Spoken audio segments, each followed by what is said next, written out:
Assalamualaikum warahmatullahi wabarakatuh. Alhamdulillah wassalatu wassalamu ala Rasulillah wa ala alihi wa ashabihi wa mawalah, la haula wa la quwata illa billah. Asyhadu an la ilaha illallah wahdahu la syarika lah wa asyhadu anna Muhammadan abduhu wa rasuluhu alladzi la nabiyya wa la rasula ba'dah.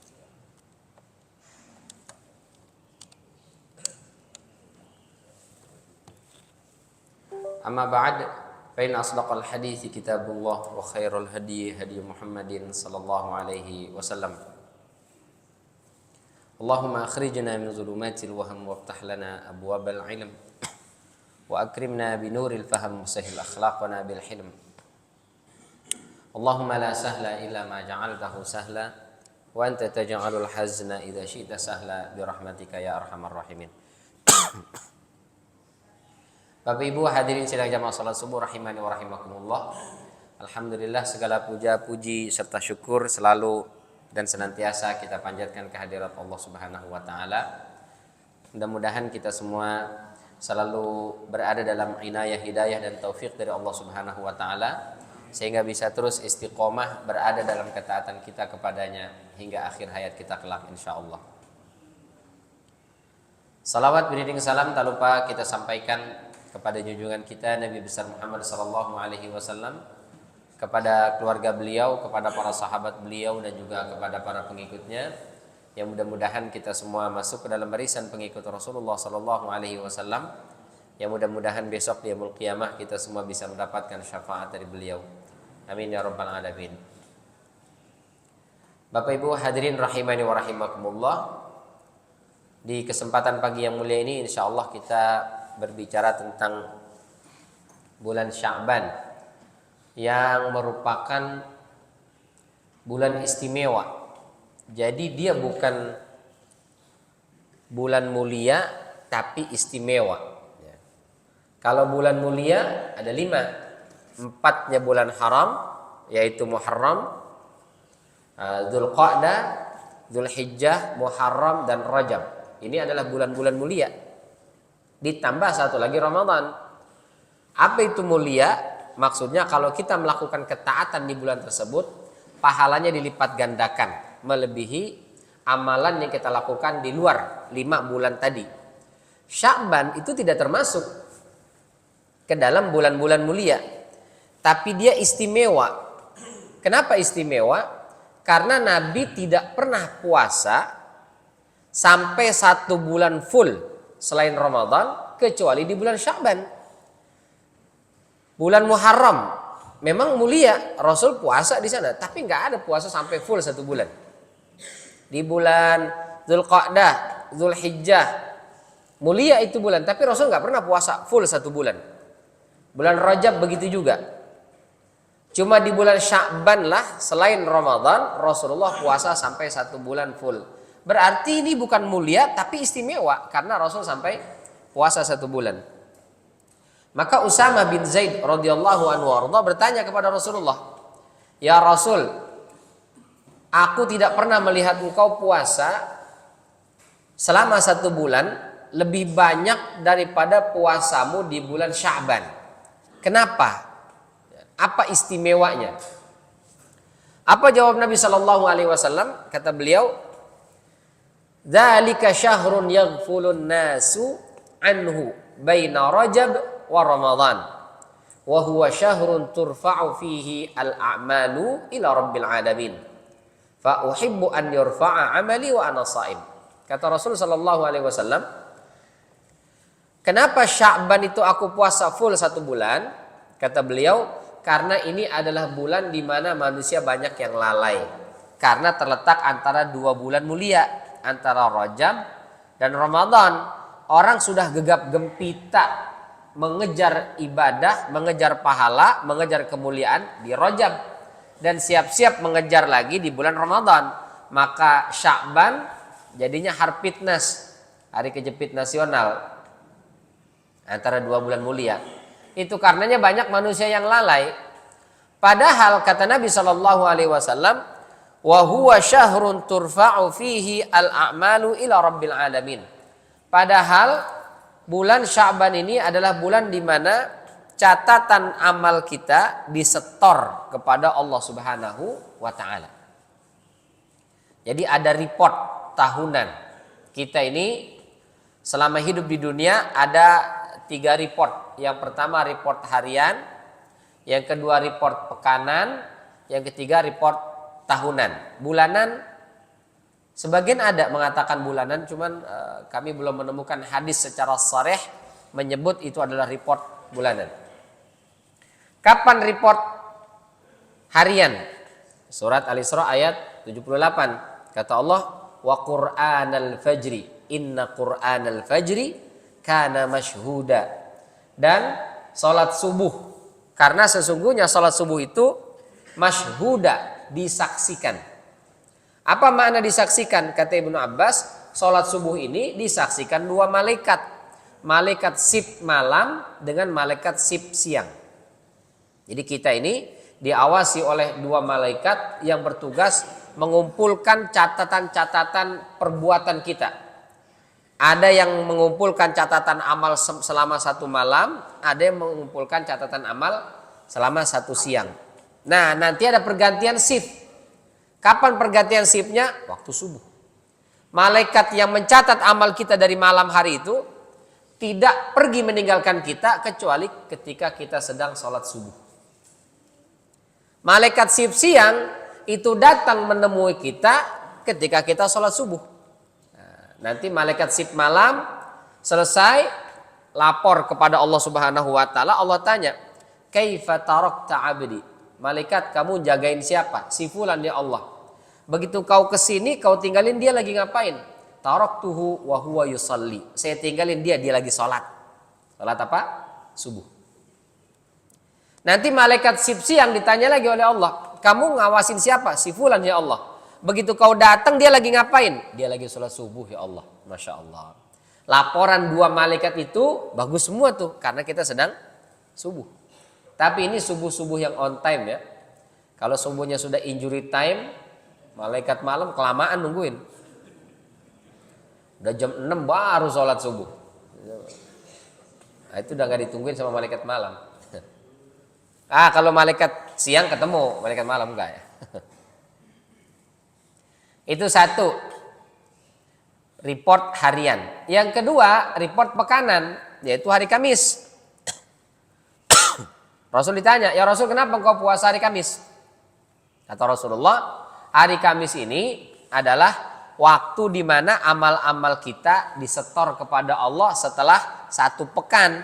Dan saya ingin ketika dilaporin, saya posisinya sedang puasa. Yang ketiga ini, yaitu bulan Sya'ban. Kata Nabi SAW, saya pingin ketika disetor amalan saya sedang melakukan puasa. Insya Allah. Jadi Rasul ngajarin kita nih, kalau bisa jadi manusia ideal. Apa itu manusia ideal? Setiap waktu, setiap jam, menit, detik, hari, pekan, bulan, sepanjang 1 tahun, baik terus. Gak ada jeleknya. Ibadah terus. Gak ada maksiatnya kalau bisa. Cuman rasa-rasanya rada jarang yang begitu. Kebanyakan kita itu standar. Manusia standar itu apa? Ya STMJ. Sholat terus, maksiat jalan. Ibadah ya ibadah, maksiat juga ada gitu. Itu manusia-manusia standar ya. Atau Bapak Ibu di sini kayaknya manusia ideal semua sih di sini ya. Setiap hari itu baik terus, nggak pernah maksiat. Tapi kalau di luar sana nih, orang luar sana banyak dosa, banyak maksiatnya, minimal pas report itu kita melakukan kebaikan biar laporannya cakep. Bapak Ibu yang bekerja di perusahaan yang mungkin suka ada audit ya, atau ada pemeriksaan itu bulan apa? Bulan Agustus misalnya. Oh itu tuh dari Juni, Juli, Agustus 3 bulan itu kencengin tuh. Ya. Begitu mau ada pemeriksaan, tembok yang pada meropol dicat lagi, AC yang mulai kurang dingin servis, Kipas angin yang belok ke kanan doang, benerin lagi. Semua dirapihin, pemberkasan, pembukuan. Itu tim audit begitu datang dia tahu sebenarnya ini baru kemarin diberesin ini. Ini baru belum lama ini dirapihin. Tapi tetap yang dinilai yang itu kan. Dia tetap dikasih nilai, nilainya A+ atau istimewa atau memuaskan atau apa. Padahal dia juga tahu ini diberesin karena mau diperiksa aja. Kemarin-kemarin mau Allah alam ya. Tapi tetap dinilainya bagus sama dia. Nah, Nabi ngajarin kepada kita, meskipun mungkin dalam setahun, nauzubillah min dzalik, banyak dosa maksiat, tapi minimal nih mau ada report pekanan, report harian, nih ada report pekanan, nih ada report tahunan. Minimal pas mau disetor kita, mau dilaporin, mau diperiksa, itu kita benerin, kita bagusin. Sehingga begitu dilaporin, pas dinilainya yang cakep-cakepnya gitu. Mungkin bulan-bulan kemarin mah wallah alam dah banyak dosa maksiat, minimal di Sya'ban ini kita cakepin lah. Kita benerin lah, kita perbanyak lah ibadah. Begitu disetor, oh disetornya lagi melakukan ibadah ketaatan dan kebaikan gitu. Itu pertama ya. Yang kedua, kata Ibnu Rajab, ini menunjukkan bahwa dalam hadis ini terdapat dalil mengenai dianjurkannya melakukan amalan ketaatan di saat manusia lalai. Inilah amalan yang dicintai di sisi Allah Subhanahu wa taala. Jadi Nabi SAW puasa di bulan Sya'ban. Tapi kadang Rasul puasa full 1 bulan. Dalam riwayat Imam Bukhari dan Muslim, lam yakunin nabiyyu sallallahu alaihi wasallam yasumu syahran aktsar min Sya'ban fa innahu kana yasumu Sya'bana kullahu. Nabi tidak pernah puasa selain Ramadan ya. Lebih banyak di sebuah bulan itu melebihi banyaknya puasa beliau di bulan Sya'ban. Karena Nabi pernah puasa Sya'ban full 1 bulan 30 hari. Dari tanggal 1 sampai dengan tanggal 30 full 1 bulan. Tapi pernah juga Rasul tidak puasa. Hadisnya riwayat Imam Bukhari dan juga Imam Muslim, ya, sahih juga. Fama raaitu kana Rasulullah sallallahu alaihi wasallam, Rasul sallallahu alaihi wasallam yasumu hatta naqula la yuftir. Pernah puasa selama 1 bulan Sya'ban itu, puasa terus, hari puasa, besok puasa, lusa puasa, terus puasa sampai kita bilang Rasul kayaknya enggak pernah makan di bulan Sya'ban ini, puasa terus. Tapi pernah juga di bulan Sya'ban yuftiru hatta naqul la yasum. Pernah juga kita lihat Rasul itu setiap hari ada terus makan. Ini kayaknya Rasul nggak puasa nih. Fama ra'aitu Rasulullah sallallahu alaihi wasallam istakmala siyama syahrin illa Ramadan. Saya tidak pernah melihat Rasul itu puasa full 1 bulan setiap tahun kecuali hanya di bulan Ramadan. Jadi setiap bulan Ramadan ya tiap tahun. Tahun ini puasa, Ramadannya tahun depan puasa terus sampai beliau meninggal. Tapi Sya'ban enggak. Bulan ini puasa full. Tahun depan enggak puasa. Tahun berikutnya puasa lagi. Begitu. Kadang 2 tahun berturut-turut puasa, di tahun ketiga enggak gitu. Beda-beda. Kenapa begitu? Kenapa enggak tiap tahun puasa Sya'ban? Kata Imam Nawawi dalam syarah Sahih Muslimnya, beliau mengatakan, kenapa Nabi tidak puasa setiap tahun di bulan Sya'ban? Karena khawatir orang setelahnya nanti menganggap bahwa Sya'ban itu adalah wajib puasa. Kenapa? Rasul nggak pernah tinggal. Sampai beliau meninggal selalu puasa Sya'ban. Maka orang akan menganggap berarti Sya'ban wajib. Dan kalau wajib gawat. Berarti dalam setahun kita puasa 2 bulan. Bulan Sya'ban dengan bulan Ramadan. Gempor. Yang sebulan Ramadan aja banyak yang pada muntaber. Mundur tanpa berita. Tahu-tahu udah hilang aja. 5 hari pertama sih full masjid, Masya Allah ya. Hari ke-6 sudah mulai ada sedikit kemajuan. Hari ke-20 pesat sekali majunya. Itu kalau disuruh puasa 2 bulan berturut-turut, waduh, Masya Allah berat. Baik sekali Nabi SAW kepada kita ya. Sama seperti taraweh. Rasulullah pernah sholat taraweh, nggak ngasih tahu sahabat. Tapi ada beberapa sahabat di masjid lihat, Nabi sholat, ikut yuk. Pada ikut, bikin saf, 3 atau 4 saf. Sholat Nabi, sholatnya Nabi lama. itu kira-kira sampai jam 2 malam baru kelar taraweh. Tapi sahabat nggak ada yang nyesel gue ngikut, lama bener ternyata. Nggak ada ya. Beda sama model-model kita ya. Besoknya sahabat ini cerita sama yang lain-lain. Tadi malam saya ikut sholat sama Rasul. Masa? Emang ada sholat? Ada sholat. Kok Rasul nggak ngasih tahu? Makanya datang aja ke masjid nanti malam. Datanglah ke masjid. Hampir full satu masjid itu. Rasul mengimami sholat. Begitu sholat taraweh dari ba'da isya sampai jam 3. Lebih panjang dari yang kemarin. Jam 3. Sahabat bukannya kapok. Besok datang lebih banyak lagi. Sampai full satu masjid. Akhirnya Rasul SAW lebih lama lagi sholatnya. Karena lebih banyak orangnya, lebih semangat, lebih lama. Kelar-kelar itu jam berapa? Jam 4 subuh. Maka kata Anas bin Malik, begitu selesai salam sholat witir, itu sahabat langsung pada lari. Takut nggak dapat sahur. Bukannya kapok, besoknya datang lebih banyak lagi. Masya Allah. Kalau di kita, satu malam 1 juz aja, langsung pada pindah. Kayaknya mendingan masjid sebelah sono aja deh. Kenapa? Ini bukan masjid favorit saya.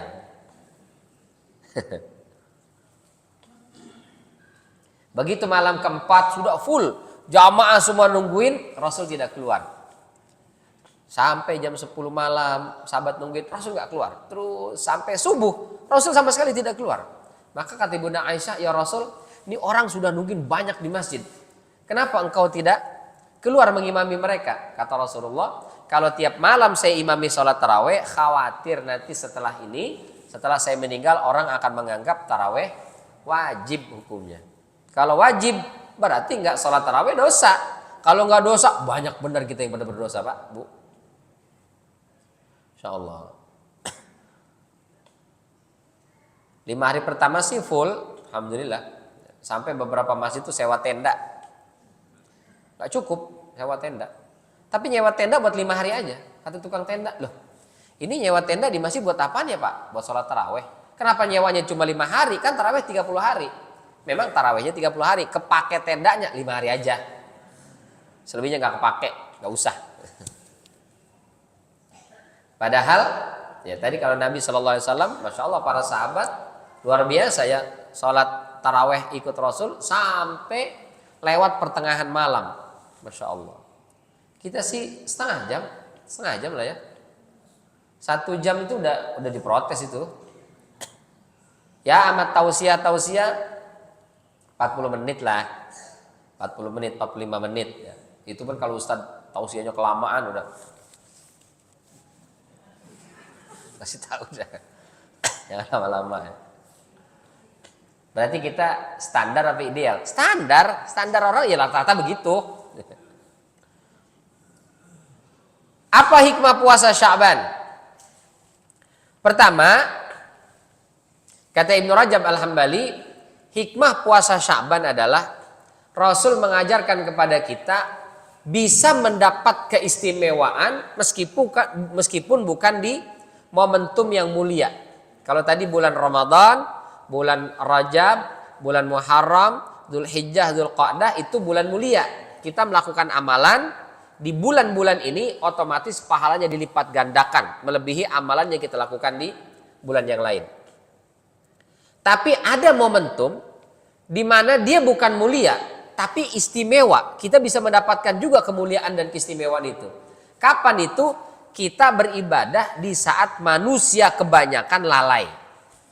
Misalnya, kenapa tahajud pahalanya begitu besar? Padahal dia 2 rakaat, melebihi pahala sholat duha atau sholat-sholat yang lain. Karena sholat tahajud dilakukan di saat semua orang atau kebanyakan orang tidur. Dia bangun, dia sholat 2 rakaat saja, itu Allah akan berikan kepadanya maqamam mahmuda, tempat yang terpuji, mulia sekali. Kenapa? Karena dilakukan di saat manusia lalai. Termasuk zikir. Berzikir itu pahalanya besar. Tapi ada satu tempat kalau kita tetap berzikir di tempat itu pahalanya jauh lebih besar. Di mana itu? Ketika di pasar. Bapak, Ibu masuk mall, lalu zikir di mall itu, pahalanya besar sekali itu. Bahkan kata Abu Saleh, Sesungguhnya Allah tertawa melihat orang yang masih sempat berzikir di pasar. Kenapa demikian? Karena pasar adalah tempatnya orang-orang lalai dari mengingat Allah. Orang kalau sudah ke pasar, sudah ke mall, udah sibuk tuh ngeliatin belanjaan, ya, mantengin diskon, mantengin harga, dia masih tetap berzikir di pasar. Itu pahalanya besar sekali. Berapa besarnya? Dalam riwayat Imam At-Tabrani disebutkan, kata Nabi Shallallahu Alaihi Wasallam, "Man dakhala suq", barang siapa yang masuk ke pasar, kemudian dia membaca, nih ibu, bu, apalin bu, La ilaha illallah, wahdahu, la syarikalah, lahul mulku, walahul hamdu, yuhyi wa yumitu, wa huwa. Nah, sudah hafal. Itu kalau kita baca di mall, bu, apa kata Rasulullah? Kataballahu lahu alfi hasanah. Allah catatkan untuknya 1.000.000 kebaikan. Wa maha anhu alfi sayyi'ah. Allah akan hapuskan 1.000.000 keburukan. Wa banallahu lahu baitan fil jannah, dan Allah bangunkan untuknya istana di surga. Jadi nanti siang, nah itu ibu bisa pergi pasar. Pak, ayo kita mendapatkan istana di surga. Mama ingin mendapatkan 1.000.000 pahala, terhapus 1.000.000 dosa. Kemana mah? Ke pasar. Kok begitu? Kata Pak Ustadz begitu. Baca zikir di pasar, pahalanya lebih besar. Gitu. Jadi sekarang kalau mau ke pasar bilangnya mau zikir. Mau kemana mah? Mau zikir. Kok zikir? Pakainya rapi bener. Iya, zikirnya di mall. Zikir kok di mall, di masjid. Di masjid udah biasa.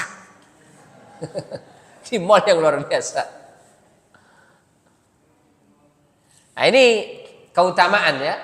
Kapan kita melakukan amalan? Di saat manusia lengah, di saat manusia lalai, itu menjadi nilainya istimewa. Tapi zikirnya zikir beneran ya, Bu. Bukan zikir emosi, zikir kecewa atau zikir kaget. Berapa ini harganya? 3.000.000. Astagfirullahaladzim. La ilaha illallah. Dia zikir juga pakai la ilaha illallah, tapi la ilaha illallahnya kaget. Cuma gini dong, mahal banget. Astagfirullah. Nah itu enggak, kalau itu enggak berlaku ya. Jadi temenin istrinya zikir, Pak, di pasar. Itu hikmah pertama, kata Ibnu Rajab. Hikmah kedua, kenapa adanya puasa Sya'ban? Nabi itu biasa setiap bulan puasa ayyamal bid, 13, 14, 15. Enggak bisa tanggal 13, 14, 15, 14, 15, 16. Enggak bisa tanggal 14, 15, 16, 15, 16, 17, 3 hari. Enggak bisa di tanggal belas-belasan ini Ustaz, berapa aja? Pertama tanggal 1, setelah itu lompat lagi tanggal 15, lompat lagi nanti tanggal 28, boleh. Atau puasa di 26, 27, 28, boleh. Puasa tanggal 1, 2, 3, boleh. Yang penting sebulan 3 kali. Cuma sunnahnya itu adalah ayyam al-bid, pada hari-hari yang berwarna putih. Apa yang berwarna putih itu? Bulan. Berarti di pertengahan bulan, itu yang afdal. Tapi kalau nggak bisa di pertengahan bulan, kata para ulama, boleh di awal, boleh di pertengahan, boleh di akhir. Yang penting 1 bulan ada puasa 3 hari. Nah, Nabi Shallallahu Alaihi Wasallam itu selalu puasa ayyam al-bid. Setahun itu kan ada 12 bulan. Dipotong Ramadan, tinggal 11. Dipotong lagi Sya'ban, tinggal 10.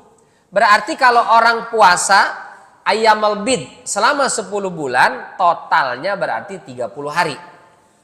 Nah, Nabi Shallallahu Alaihi Wasallam kalau setiap bulan itu puasa ayyam al-bid, maka di bulan Sya'ban Rasul tidak puasa. Tapi kalau di ayyam al-bid itu setiap bulan Rasul tidak puasa, maka Rasul qadha, Rasul ganti di bulan Sya'ban puasa 30 hari, mengganti ayyam al-bid yang selama 10 bulan kemarin. Nah, itu kata Ibnu Rajab. Jadi Nabi Shallallahu Alaihi Wasallam itu sunnah itu Rasul tidak pernah tinggal.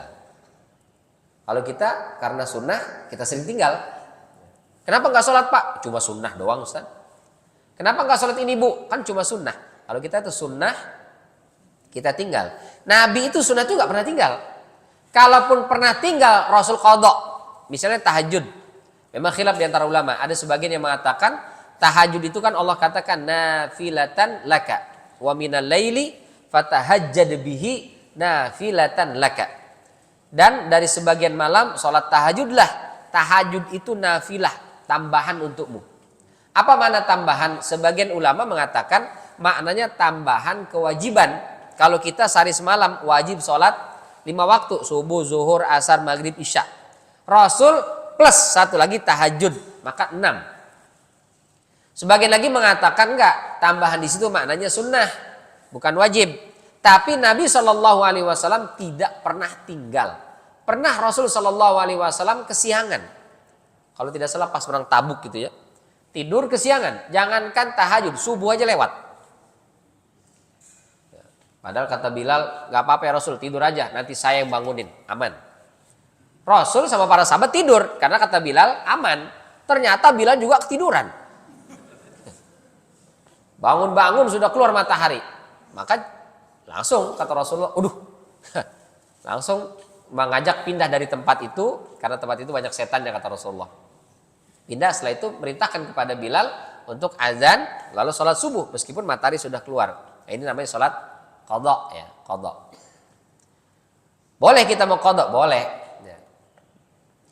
Nah, Nabi SAW kemudian tahajud. Jadi sholat sebelum zuhur itu sholat 11 rakaat. Maka sahabat nanya, ya Rasul, kok duha sampai 11 rakaat? Kata Rasul, saya bukan sholat duha. Sholat apa itu ya Rasul? Sholat tahajud. Lah, tahajud kan malam, kenapa kau lakukan di siang?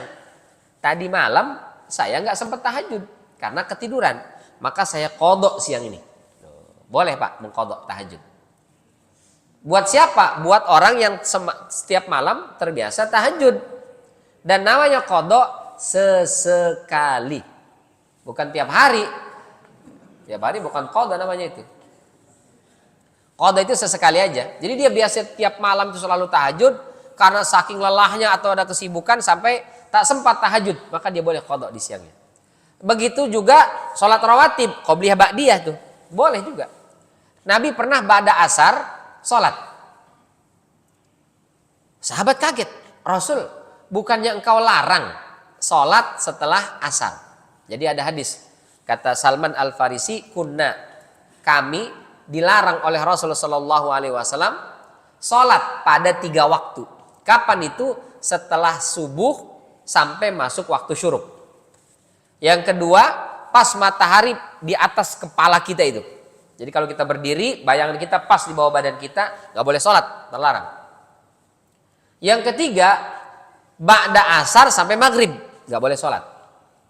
Ini yang dilarang adalah sholat sunnah, bukan sholat wajib. Jangan sampai ada, Ustadz, saya tadi nggak asar Ustadz. Kenapa nggak asar? Saya ketiduran, bangun-bangun jam 5 Ustadz. Ya harusnya sholat Anda jam 5 itu. Katanya kan ba'da asar nggak boleh sholat. Sunnah. Kalau sholat asarnya harus. Bahkan 10 menit sebelum azan maghrib, kalau kita baru bangun atau kita baru sempat bisa sholat, harus sholat tetap. Kalau sholat fardu. Tapi kalau sholat asarnya udah selesai, terus mau sholat sunnah setelahnya, ini yang dilarang. Ya. Tapi dirinci oleh Syekh Nawawi Al-Bantani. Yang terlarang itu adalah pertama sholat mutlak. Sholat sunnah mutlak. Yang kedua, ada sholat sunnah namanya sholat sunnah karena sebab. Jadi kita melakukan sholat sunnah karena ada sebab. Nah yang karena sebab ini ada 2 modelnya. Yang pertama sebabnya mendahului sholat. Yang kedua sholatnya mendahului sebab. Kata Syekh Nawawi Al-Bantani, untuk model kedua terlarang. Kalau sholatnya mendahului sebab. Ini nggak boleh dilakukan di 3 waktu tadi. Tapi kalau sebabnya mendahului sholat, boleh. Maksudnya gimana sih Ustadz? Gini. Bapak Ibu tahu ada namanya sholat sunnah safar?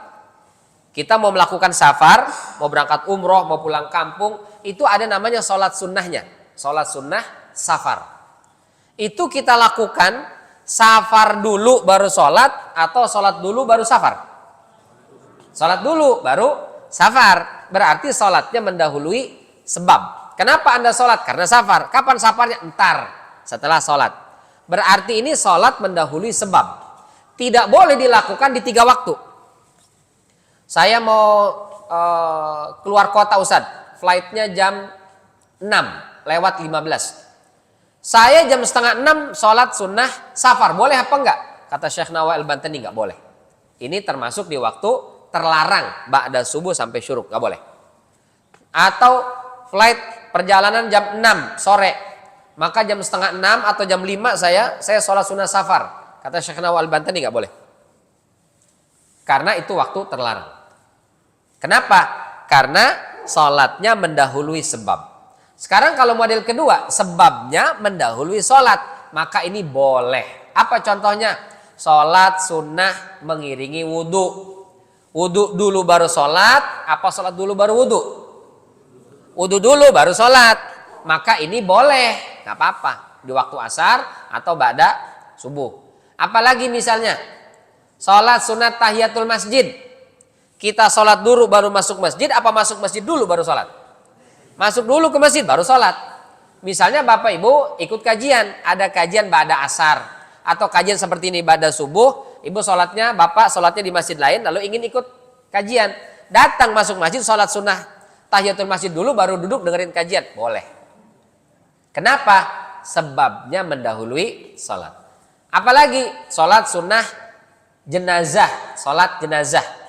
Nah, sebagian mengatakan sunnah muakkadah, sebagian mengatakan wajib ya. Tapi fardu kifayah. Boleh apa enggak nih di 3 waktu ini? Kata Syekh Nawawi Al-Bantani boleh. Kenapa?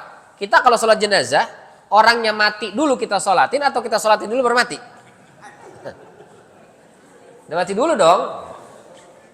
Gak mungkin belum mati kita sholatin. Pak, Bapak kayaknya muka udah pucat, sini saya sholatin. Gak mungkin. Udah meninggal dulu, baru setelah itu kita sholatin jenazah. Berarti sebabnya, sholatnya mendahului, sebabnya mendahului sholat. Maka kata Syekh Nawawi Al-Bantani boleh. Sehingga diperbolehkan menyolati jenazah di ba'da asar. Ini dalam mazhab Syafi'i, tapi kalau dalam mazhab Maliki, sepengetahuan kami terlarang. Semua sholat sunnah terlarang. Termasuk tahiyatul masjid gak boleh. Termasuk sholat sunnah jenazah gak boleh. Termasuk sholat sunnah mengiring wudu gak boleh. Pokoknya semua sholat sunnah gak boleh. Itu kalau dalam mazhab Maliki. Tapi kalau mazhab Syafi'i tadi dirinci ya. Jadi Nabi SAW itu pernah sholat ba'da asar. Sahabat nanya, emang ada ba'diyah ya Rasul? Bukan yang kau larang. Kata Rasul, saya bukan ba'diyah asar. Terus sholat apa tadi? Ba'diyah zuhur. Loh, kok ba'diyah zuhur dikerjainnya bisa asar? Kata Rasul, tadi selesai sholat zuhur ada orang datang. Tuh ngajakin kongkok, ngobrol aja. Gak kelar-kelar. Udah kita kasih kode, ngantuk. Ngasih kode, dia masih tetap aja ngobrol, nggak pergi-pergi tuh orang. Sampai masuk waktu asar, saya belum sempat sholat ba'diyah zuhur. Maka sekarang lah saya sholat ba'diyah zuhur. Berarti boleh? Boleh. Termasuk qobliyah subuh. Bapak Ibu biasa qobliyah subuh selalu, nggak pernah absen. Setiap hari qobliyah subuh, nggak pernah lewat. Ada satu waktu malam-malam habis makan duren campur dengan kolak, campur lagi dengan sate. Pagi-pagi bangun tidur mules perutnya. Bangunnya dari jam 4, tapi di kamar mandi bolak-balik sampai masbuk. Nggak dapet tuh salat qobliyah. Maka selesai salat subuh, mundur ke belakang salat sunnah di sana. Salat sunnah apaan? Nggak ada salat sunnah ba'da subuh. Saya bukan ba'diyah. Salat apa Anda? Salat qobliyah. Qobliyah itu sebelum. Kenapa Anda lakukan setelah? Ini nggak benar. Saya qadha qobliyah. Kata siapa tuh? Kata Ustaz Bani boleh. Tapi tidak setiap hari, sesekali. Cuman kalau bisa, kalau di jamaah itu belum ada taklimnya, belum ada pengajiannya, jangan lakukan sholatnya di masjid tersebut. Heboh nanti satu masjid. Ya, lakukan di rumah aja. Tapi kalau di sini kan udah pada tahu nih, kalau ada yang begitu nggak apa-apa. Oh berarti dia qadha tuh, mempraktekkan yang kemarin dijelasin. Hari besoknya, kok dipraktekkan lagi nih orang? Nah itu bukan qadha, nggak boleh tiap hari ya, sesekali.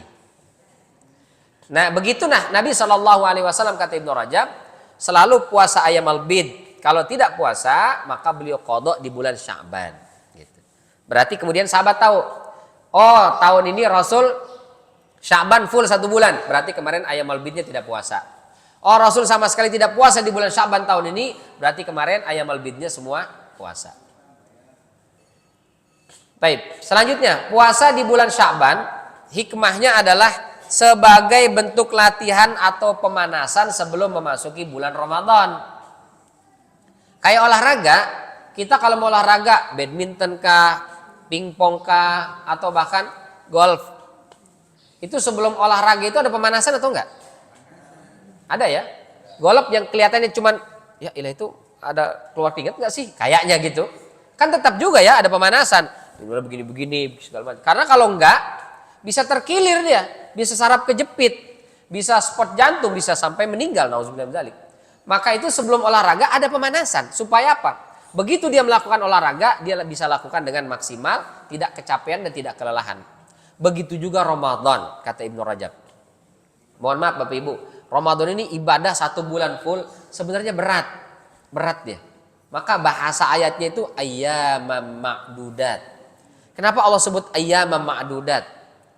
Ini sebagai bentuk kasih sayang kepada kita. Allah tahu puasa Ramadan 1 bulan, cuma kalau dibilang sebulan berat orang, ya Allah sebulan lama bener. Tapi Allah bilangnya ayyamam ma'dudat, beberapa hari yang ditentukan aja. Berapa hari dia? 29 atau 30 hari. Ya sama sebulan, tapi dengan bahasa yang lebih ringan, lebih halus. Bapak Ibu mungkin pernah juga beli barang-barang gitu ya. Itu kadang-kadang dikurangin cuma 1 rupiah, kadang cuma 100 rupiah, kadang cuma 1000 rupiah. Harganya berapa nih? Oh ini harganya laptop 10 juta. Yang itu harganya 9.999.000. Kira-kira beli yang 10 juta apa yang 9.999.999 itu? Yang 9.999.999 itu ya. Padahal selisihnya cuma 100 perak. Yang kita kalau dikasih di 100 perak gak bakal kita ambil. Tapi kenapa kita beli yang itu? Karena psikologi kita begitu, menganggap ini lebih murah dibandingkan yang ini. Allah tuh ngasih kita bahasa psikologis gitu. Allah nggak bilangnya ya ayyuhalladzina amanu kutiba alaikumusiyam kama kutiba alal ladzina min qablikum la'allakum tattaqun syahran kamilan. Allah nggak bilang begitu. Wahai orang-orang beriman, diwajibkan atas kalian berpuasa sebagaimana diwajibkan atas orang-orang sebelum kalian agar kalian bertakwa 1 bulan full. Allah nggak bilang gitu. Allah bilangnya apa? Ayyamam ma'dudat, cuman beberapa hari doang. Berapa hari dia? 29 sampai 30 hari, ya sebulan juga. Sama sebenarnya, cuman dengan bahasa yang lebih halus. Ya. Nah, itu biasa Allah begitu. Kenapa? Karena puasa Ramadan berat. Kita selama sebulan Pak, siang hari Ibu puasa. Tapi tetap beraktivitas. Tetap bekerja, tetap melakukan semua pekerjaan kita. Malamnya mesti ada taraweh. Selesai itu mungkin ada sebagian yang tahajud lagi. Belum lagi yang ibu-ibu, dia harus bangun lebih awal, tidur lebih akhir. Kenapa bangun lebih awal? Manasin makanan. Kenapa tidur lebih akhir? Cuci piring. Bersih-bersih. Siap-siap. Capek, lelah itu. Siang hari kita beribadah full, malam hari ibadah juga, tetap beraktivitas, lelah, capek. Maka kalau tidak kuat-kuat fisik kita, banyak yang ngedrop. Baru 5 hari pertama langsung tadi muntaber. Kenapa? Karena pemanasannya kurang. Orang olahraga gitu juga Bapak Ibu. Dia kalau nggak pemanasan, itu awal olahraga, semangat. 5 menit langsung habis tenaganya. Ramadan gitu juga. Kalau dia nggak pemanasan nih, masuk Ramadan 5 hari, 10 hari langsung hilang sudah, selesai. Maka perlu ada pemanasan supaya Ramadannya tetap istiqomah kita 1 bulan itu. Maka itulah diantara hikmah adanya puasa Sya'ban, kata Ibnu Rajab Al-Hambali. Taib. Yang berikutnya di antara rahasia kenapa Nabi selalu berpuasa atau banyak berpuasa di bulan Sya'ban adalah kata beliau, Sya'ban ini ibarat rawatib untuk sholat. Jadi sholat fardu itu ada rawatib tadi, ada qobliyah, ba'diyah. Qobliyah, ba'diyah namanya rawatib yang selalu mengiringi. Ya, ratib yang selalu mengiringi. Untuk apa sholat rawatib itu? Kata Rasulullah untuk menyempurnakan yang fardu. Karena sholat fardu kita boleh jadi ada kurangnya. Di mana kurangnya? Boleh jadi cepat-cepat sholatnya. Ada orang cepat sekali. Pak, kenapa sholat kok cepat sekali? Udah hafal Ustaz. Saya juga sudah hafal, tapi nggak boleh cepat-cepat begitu. Ada yang cepat. Kenapa sholatnya cepat sekali, Bu? Rupanya dia balapan sama kentut. Allahu Akbar. Prot. Maka nilainya itu berkurang tuh. Belum kekhusyuannya, belum bacaannya, belum fokus, macam-macam lah. Banyak gangguannya. Apalagi kalau sholatnya sendirian, rentan sekali, rawan yang namanya lupa. Lupa apa? Lupa bacaan. Yang dibaca nggak panjang, cuman al-kafirun, tapi nggak ketemu-ketemu ujungnya. Atau saya sih kalau bacaan aman Ustaz. Kenapa? Saya selalu pilih surat favorit. Apa surat favoritnya? Kulhu. Apapun sholatnya, kulhu bacaannya Ustaz. Boleh nggak? Boleh. Bapak taraweh, ibu taraweh, dari rakaat pertama 23 rakaat misalnya, 23-23-nya kulhu semua boleh. Sholat taraweh 11 rakaat, rakaat pertama, kedua, ketiga, sampai ke 11 witir, semuanya kulhu boleh nggak? Boleh. Sah. Kalau nggak malu bah. Kita ini ibadah ada saja kurangnya Pak, Bu. Ada saja kurangnya. Nggak ada yang sempurna. Maka disempurnakan dengan apa? Dengan rawatib, qobliyah, ba'diyah. Itu menyempurnakan. Begitu juga Ramadan. Mungkin puasanya alhamdulillah nggak makan, nggak minum, lulus kita sebulan. Tapi belum tentu lisan. Mungkin pernah mencaci, pernah memfitnah, pernah menggunjing. Tidak dengan lisan Ustaz, dengan jari. WA itu. Oh, luar biasa ya. Fitnah banyak sekali. Mungkin pernah melihat yang bukan halal. Mungkin pernah mendengar sesuatu yang maksiat. Selama ibadah mungkin ada saja yang kita lakukan yang membuat ibadah kita jadi gak sempurna Ramadan itu. Maka kita tambal, kita sempurnakan dengan apa? Rawatib, qobliyah, ba'diyah. Ini kata Ibnu Rajab. Apa qobliyah Ramadan? Sya'ban. Apa ba'diyah Ramadan? Syawal. Gitu. Ini ada dalam kitab Lataiful Ma'arif. Taib. Jadi Sya'ban adalah bulan di mana amal-amal kita diangkat. Catatannya dilaporkan kepada Allah Subhanahu wa taala. Tapi tanggal berapa itu ulama tidak menetapkan tanggal berapa. Meskipun ada sebagian mengatakan itu adalah di nisfu Sya'ban. Itulah disetor amalan-amalan kita. Tapi saya belum ketemu dalil yang spesifik menyebutkan nisfu Sya'ban disetor. Hadis yang kita temukan itu yattali'allahu ila khalqihi lailan nisfi min Sya'ban. Allah Subhanahu wa taala melihat kepada makhluknya di malam nisfu Sya'ban. Hadisnya banyak. Ada sebagian mengatakan hadisnya dhaif, sebagian lagi mengatakan sahih. Kalaupun dia dhaif, banyak jalurnya sehingga kalau dhaif berkumpul menjelaskan satu tema, maka naik derajatnya menjadi hasan li ghairihi. Tapi yang kami kutip ini Syekh Albani mensahihkan hadis ini dari Mu'adz bin Jabal. Kata beliau hadisnya sahih dalam Takhrij Kitab Sunnah. Dikeluarkan oleh Ibnu Abi Asim, Ibnu Hibban dan juga At-Tabarani. Apa katanya? Allah melihat kepada makhluknya pada malam nisfu Sya'ban. Nisfu setengah. Sya'ban. Jadi setengah Sya'ban, pertengahan Sya'ban. Berarti malam tanggal 15. 14 mau ke 15 itu. Lalu Allah turun ke dunia melihat makhluknya. Sebagian ada yang mentakwil yang turun rahmatnya, bukan Allahnya. Tapi teks redaksinya bukan rahmat di sini, Allahnya, zatnya. Allah alam, yang jelas Allah turun, baik rahmatnya kah atau Allahnya turun ke muka bumi. Ada sebagian ulama mengatakan ini tidak khusus malam nisfu Sya'ban, semua malam Allah turun. Betul, Allah turun di setiap malam di sepertiga malam terakhir. Tapi kalau di malam-malam yang lain Allah tuh nunggu. Maksudnya apa? Dalam hadisnya dijelaskan, hal min taibin atubu alaih, hal min mustaghfirin aghfirullah, hal min sa'ilin u'tiyah.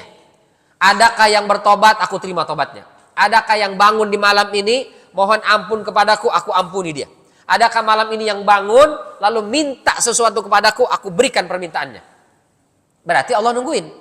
Kalau ada Allah kasih, kalau enggak ya enggak Allah kasih. Tapi di malam nisfu Sya'ban enggak ada begitu. Allah katakan fayaghfiru li jami'i khalqihi. Lalu Allah mengampuni semua dosa makhluknya. Semua diampuni. Di malam apa itu? Nisfu Sya'ban. Maka Imam Ghazali menyebutnya dengan Lailatul Bara'ah. Malam pembebasan. Semua kita. Tidur aja tidur, nggak sholat tahajud malam itu, tidur kita, selesai isya pulang tidur, itu diampuni dosa dan kesalahan kita. Selama 2 syarat. Apa itu? Illa musyrik, tidak melakukan kesyirikan. Yang kedua, musyahin. Apa musyahin? Ada yang meriwayatkan mujahir, melakukan maksiat diekspos. Tapi kebanyakan riwayat musyahin. Apa arti musyahin? Dia tidak punya dongkol, hasad, dengki, dendam kepada orang lain. Tapi kalau di malam itu dia masih ada permusuhan, sengketa dengan orang lain, tidak mendapat ampunan dari Allah Subhanahu wa taala. Ini kemuliaan nisfu Sya'ban. Malamnya itu, kemarin malam Jumat berarti. Lalu bagaimana Ustaz? Apakah malam itu perlu melakukan ritual-ritual tertentu? Ngumpul di masjid, sholat tertentu, baca ini, baca itu. Ada atau tidak? Ini khilaf di antara ulama. Karena hadisnya tidak menyebutkan. Hadisnya menyebutkan malam itu mulia. Lalu ada tabi'in namanya Khalid bin Ma'dan, Makhul, dan Luqman. Mereka melakukan amalan-amalan tertentu di malam nisfu Sya'ban di Masjidil Aqsa. Ini karena ulama dari kalangan tabi'in banyak yang pada ngikut. Lama-lama tersebar informasi ke seantero penjuru dunia. Maka kemudian ulama berbeda pendapat. Kalangan Basrah mengatakan mustahab, boleh, bagus, gak ada masalah. Tapi ulama Hijaz, Saudi sekarang mengatakan bid'ah itu, gak boleh. Nah, ini khilaf. Jadi kalau ada yang mau menghidupkan malam nisfu Sya'ban berarti ikut pendapat Ahlu Basrah dan juga yang dilakukan oleh Khalid bin Ma'dan, Makhul, dan Luqman. Kalau yang tidak mau sama sekali, maka itu mengikuti ulama dari Hijaz dan juga pendapat Imam Auza'i. Bahkan Imam Auza'i mengatakan itu adalah sesuatu yang sangat terlarang di malam nisfu Sya'ban. Taib. Terakhir, bolehkah puasa setelah itu? Ini ada larangan. 3 hadis melarang puasa setelah nisfu Sya'ban. Tapi sebagian ulama mensahihkan hadis ini, sebagian lagi mendhaifkan dan mengatakan bertentangan dengan hadis sahih. Kata Rasulullah dalam riwayat Imam Muslim, jangan kalian mengawali puasa Ramadan dengan 1 atau 2 hari berpuasa. Kalau nisfu Sya'ban masih 15 hari, berarti masih boleh katanya. Sebagian lagi mengatakan, kalau kata Imam Syafi'i, boleh puasa buat orang yang terbiasa. Jadi dia biasa puasa ayam albid, dia terbiasa puasa Senin Kamis, maka besok Senin masih puasa, Kamis masih puasa. Pekan depan, misalnya kita Ramadan hari Sabtu, tanggal 1 Maret misalnya hari Sabtu, Kamisnya dia masih puasa. Kamis, Jumat, Sabtu udah Ramadan. Kamisnya dia masih puasa, boleh. Buat siapa? Buat mereka yang terbiasa menjaga puasa Senin Kamis. Terakhir, apa doa yang kita baca? Ada 2. Doanya Allahumma barik lana fi Sya'ban wa balighna Ramadan. Ya. Ini ada doa ya, Ibnu Hajar Al-Asqalani meriwayatkan dalam Futuhat Ar-Rabbaniyah dari Anas bin Malik. Ya. Yang kedua, doanya Allahumma sallimna Ramadan, Allahumma sallimna li Ramadan wa sallim Ramadan lana wa tusallimhu minna mutaqabbala. Nah, ini boleh kita baca ya. Yang atas boleh, yang bawah juga boleh. Taib. Ini sampai di sini barangkali yang bisa kita bahas di kesempatan pagi yang mulia ini.